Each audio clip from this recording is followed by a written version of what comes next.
With a lot of homes coming on the market, does that mean the market is crashing? You'll want to stick around and watch.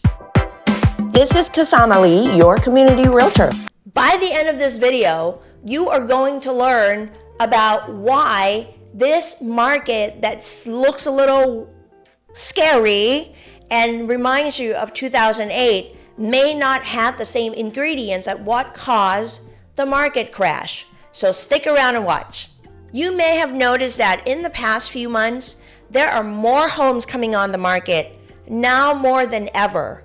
In fact, there's an increase. This is the highest amount of homes on the market nationally in inventory since 2020. So why is that? Is that bad? Does that mean that the market is crashing? If you find this type of content valuable, you want to hit subscribe and the bell notification so you don't miss future videos. I appreciate the support, the likes, the comments, the shares, so that the channel could continue to grow and serve many other people. Thanks for your support. So let's talk about the inventory. What is happening with this inventory now? Now we just have all these homes on the market. Sellers are going, oh my goodness, now I have competition. You know, there was a point in time not too long ago, maybe a few years ago, where your house is the only house in like the whole radius that's on the market and people are snatching it up like crazy. Well, now you have competition sellers. And what that means is buyers have more choices to choose from. And yes, according to data from Realtor.com, we are now at the highest number in inventory on the market since 2020.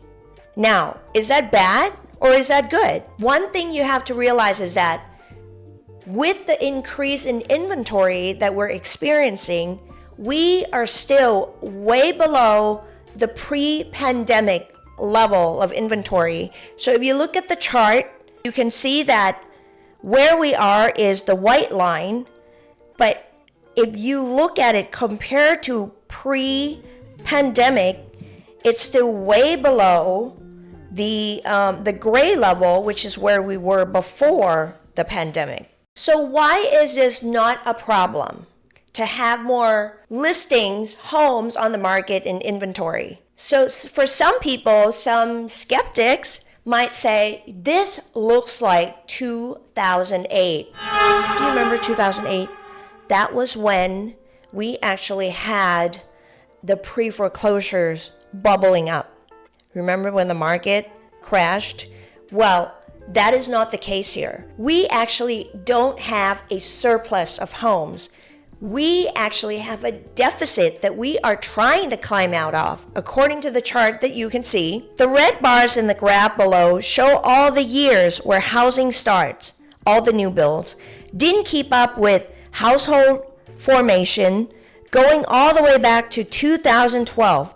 The deeper the bars in the graph, the more the housing deficit grew. According to Realtor.com, it says, at a 2024 rate of construction relative to household formations and pent-up demand, it would take 7.5 years to close the housing gap. What that means to you and me is that depending on the market, but in general, nationwide, there isn't a risk of a market crash coming on.